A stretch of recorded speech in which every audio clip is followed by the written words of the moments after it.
This episode contains content on food and eating that may be sensitive to some listeners.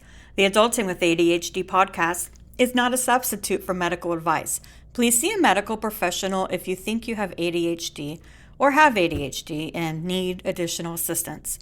For podcast archives, please visit patreon.com/adultingwithadhd. This is the Adulting with ADHD podcast. Self-empowerment for people with ADHD. Today, I am very excited to have with us Katy from the Women in ADHD podcast, Katy Weber. How are you doing today? I'm doing well. I'm very excited to be here. I am too. Thank you so much for being here. I guess before we really get into it, do you want to tell us a little bit about who you are and what you do? Sure. Yeah. Well, like you said, I host the Women in ADHD podcast, which I started soon after I was diagnosed with ADHD at the age of 45. And it was kind of right after the lockdown and the pandemic. And I had a little bit of an implosion, I like to say. And, my therapist had been gently suggesting to me, my therapist who has ADHD had gently been suggesting to me that I look into it over the years. And I was sort of like, I don't know what you're talking about. I'm not hyperactive. I didn't really understand it. And then I think and I even took a self-test online that was sort of a general ADHD self-test. And I did okay. I mean, there were some things I related to, but I wasn't like, I don't know. I was sort of like, I don't know. It's just, I didn't know what to do with that information, I guess. And then during lockdown with my kids at home and my husband at home, and I sort of, decided that this was going to be a great time to start a new business. And I was complaining to my therapist about how I just couldn't do anything. I couldn't focus because I felt like every time I tried to sit down at my computer, my kids were bursting out of their bedrooms. Oh my God, the Wi-Fi's out, or I'm not on Zoom, or, it was all of this stuff. I just felt like I was in waiting mode all the time.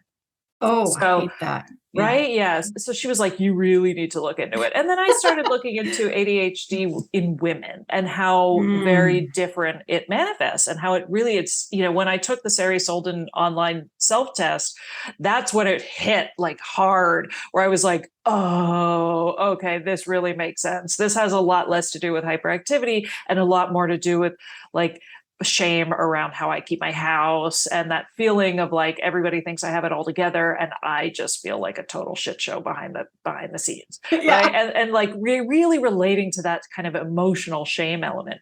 And that's when it just I got the diagnosis and it just sort of snowballed from there, where I was like, this is a really, really profound experience. This is life-changing. Totally. Am I the only woman who's going through this right now?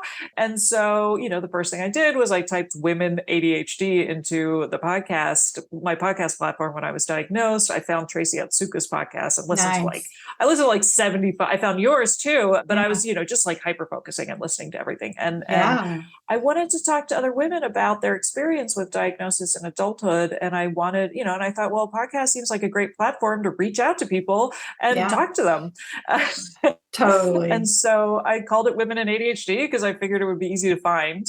Yeah. And that was almost 2 years ago. And it's been quite a ride. Yeah. And congratulations on your 100th episode. That's a huge milestone. Yeah. Thank you. That's very exciting. Well, let's get into it. Today's topic is ADHD and binge eating, a topic close to my heart. So let's just jump right into it. This is something a lot of people with ADHD struggle with. Let's talk about what binge eating actually is and how you were first able to connect that to your ADHD. Yeah. So I was a chronic dieter for most of my life. I went on my first diet at the age of 14. I went on Slim Fast with my mom. That was my first. Yay. Right. You always remember your first. Yep. And it was really, and at 14 is that time where it was all of a sudden I was growing breasts and curves. And I think it's, a very typical time for women to start kind of railing against their changing bodies. And, oh my God, what am I going to do? And wanting to kind of be smaller. Right. And so it was sort of a lifetime of yo-yo dieting and doing really well on a diet and losing all this weight and getting all these compliments from everybody around me and all of this validation. And then the diet would stop stop working, or I would, quote unquote, fail, the weight would come back. And the comments would stop, right? And it would be Yeah. like, just that constant validate, that constant what's the word I'm looking for? There's that. It's a loop. It's like a Yeah, positive feedback loop of like, right. And just yeah. realizing how, everything's going great when you're losing weight and everything's going terrible when it's inevitably coming back with more. So that was my life and my cycle for most of my adulthood, going Yeah. into adulthood. And then I joined Weight Watchers after my second son was born. And it was the first time I like paid for a dieting program. I was all in, right? I loved the Yep. idea of like counting points and weigh-ins and accountability and meetings. And oh my God, it was perfect. And I did, I lost a ton of weight. And I was so happy. This was so, wonderful that I became a leader, because I thought if I become a leader, I'll Wow. keep the weight off, right? And I wanted to help. Well, and I was like, this is the best thing that's ever happened to me. Oh my God, Weight Watchers Yeah. is so great. I want to become a leader.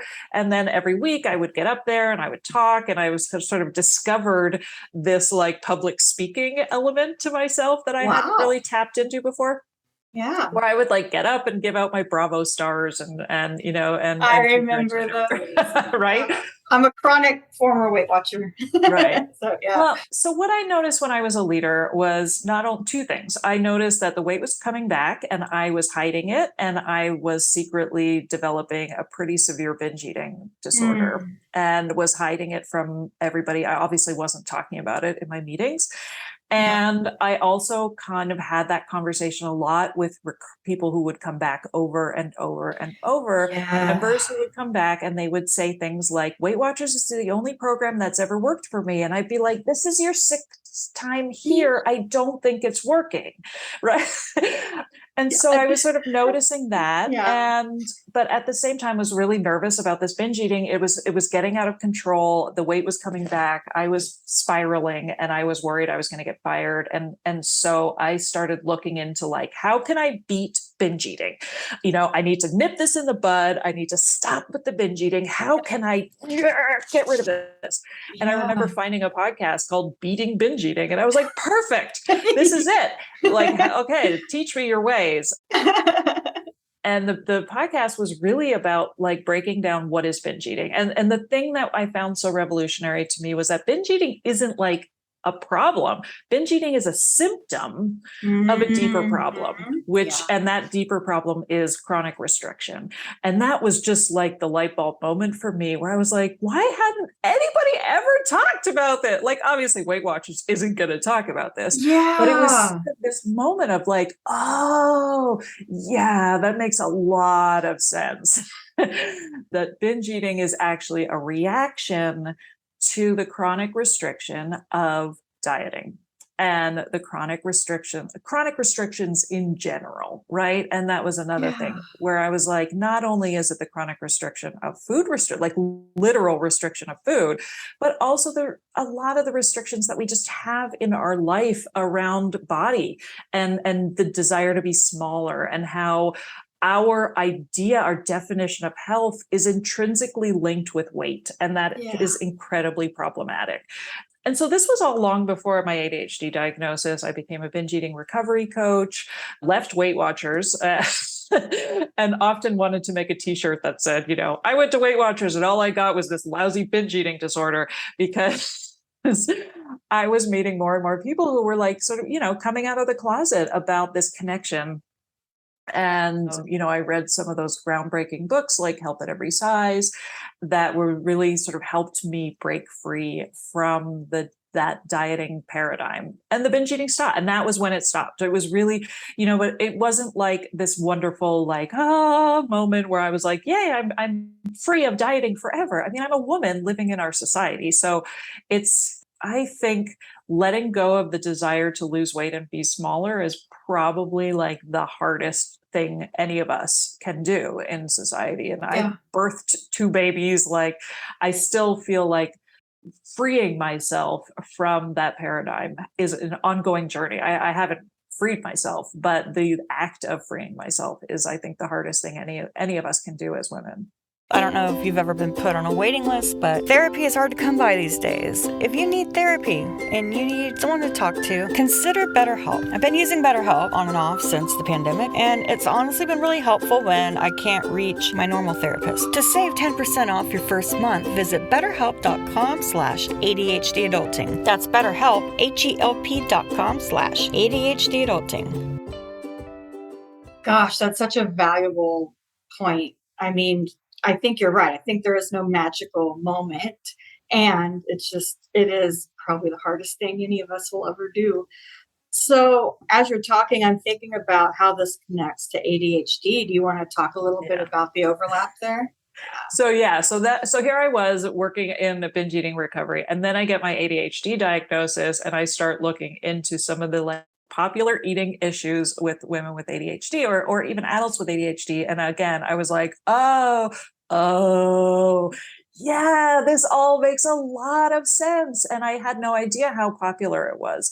And I also found a lot of the articles and messaging around binge eating to be really problematic, because a lot of them are in that same mindset of like, how can we control overeating, right? And I was Let's like, whoa, right? Let's hack your overeating. Let's figure it out and nip it in the bud. And I'm like, that is so problematic and really kind of predatory.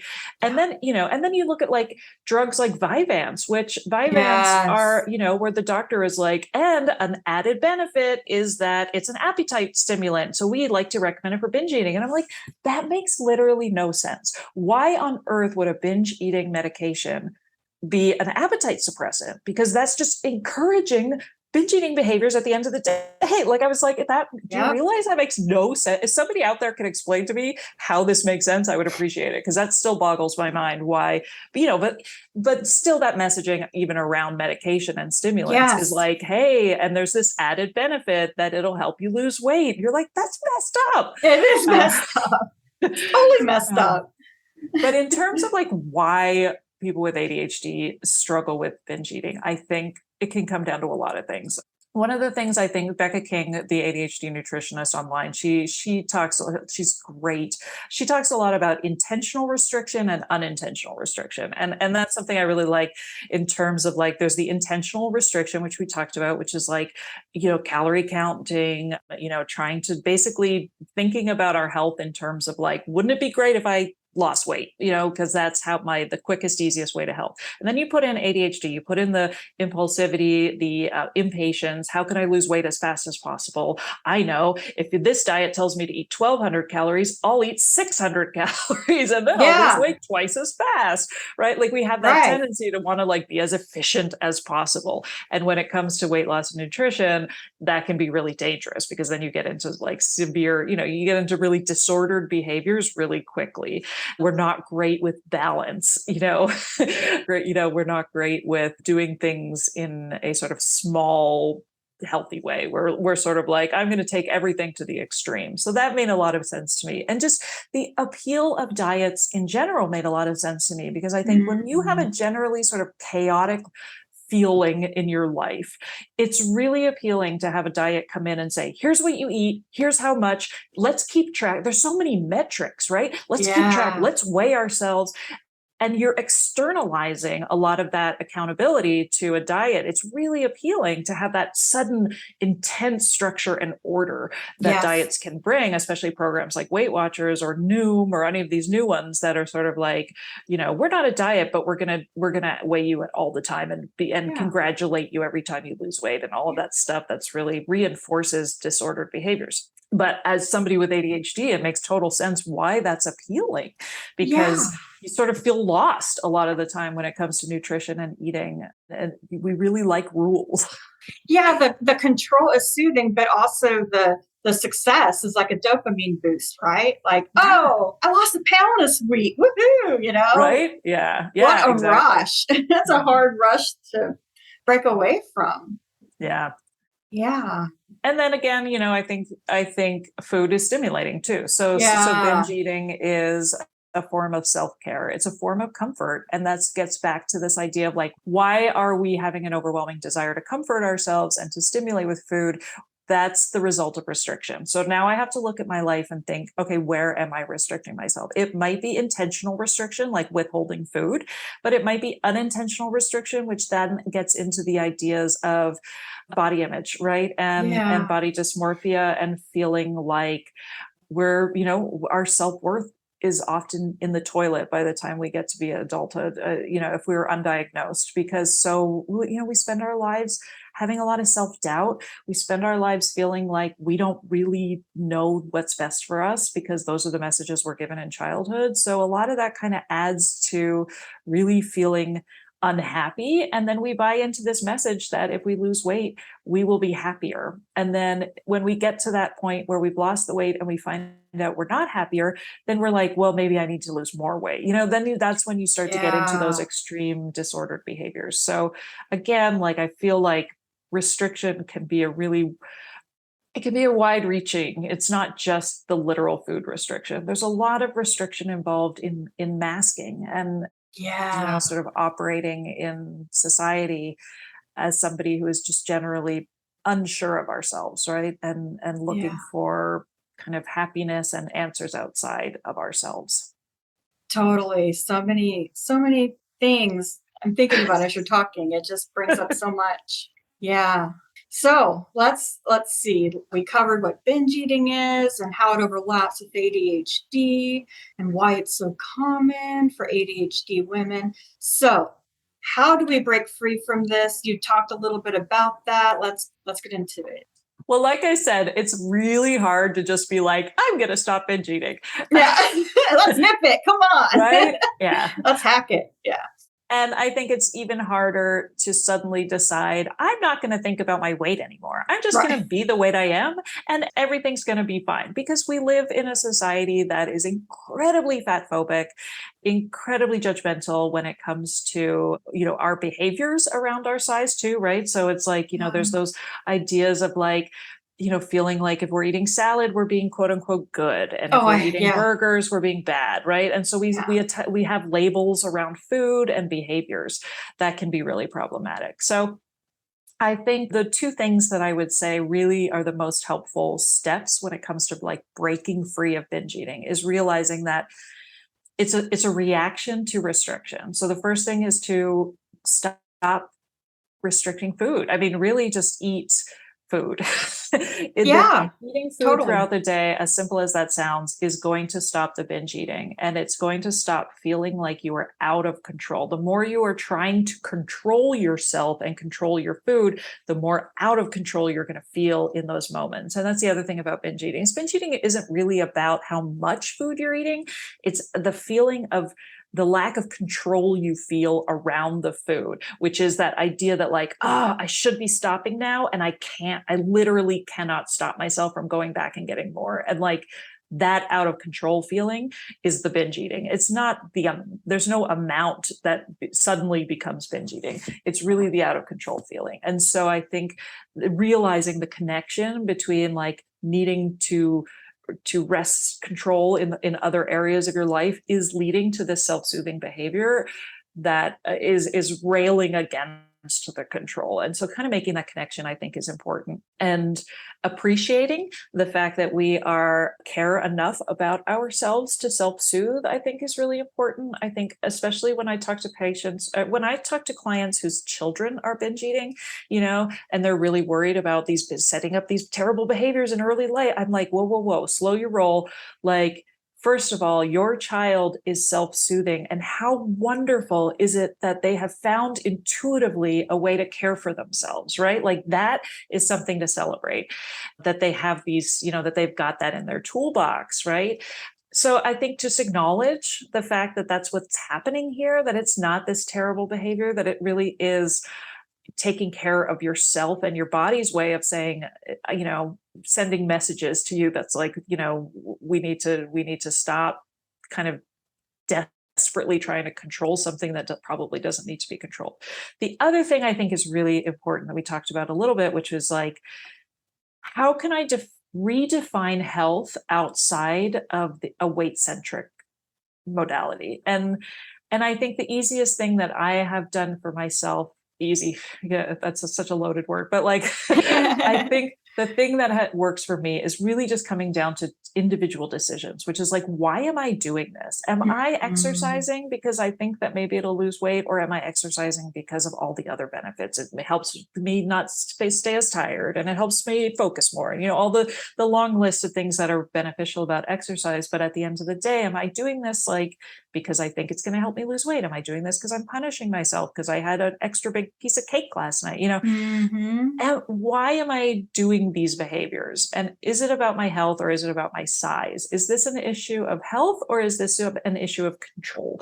And those are those sort of, moments you can have with yourself where it really comes down to the why. And, with ADHD, we have to like have a really intense relationship with the why behind all of our behaviors. So that's a question I think could be really helpful to ask in terms of, what's motivating me in terms of these factors. Because weight loss for a lot of women is a number one motivator in a lot of our health behaviors. And I think it's time we need to like untangle that, and society needs to untangle that. It's not just on us. And then the other thing is just to remember that like a huge part of health is mental health. So is this behavior at the expense of my mental health is another thing too, is that, the realizing that a lot of sort of quote unquote healthy behaviors end up being really destructive and to our mental health. So remembering that health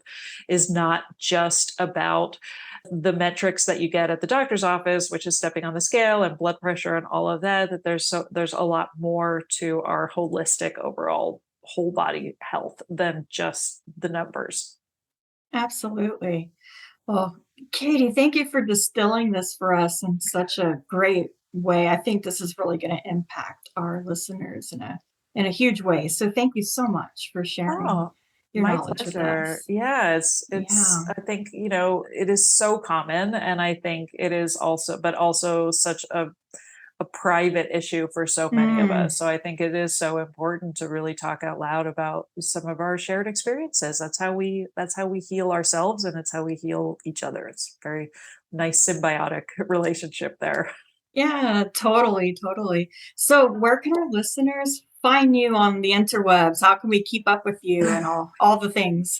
Well, the best place to start would be my website, which is womenandadhd.com. And, when I started the podcast, I started meeting all of these amazing, interesting, brilliant women, and I wanted them all to meet each other because I was realizing how conversation and realizing that we're not alone and finding each other is such a huge part of of treating our ADHD, so to speak. And so that's when I sort of created the ADHD community, the Women in ADHD community, which has been a really nice place off of Facebook to come and share resources and ask questions and just vent. So you can also join that through the community, or through the womenandadhd.com website. You can find my podcast, which is called Women in ADHD, and also work with me one-on-one in terms of coaching or group coaching. I do that ongoing. So Excellent, Katy. Thank you so much.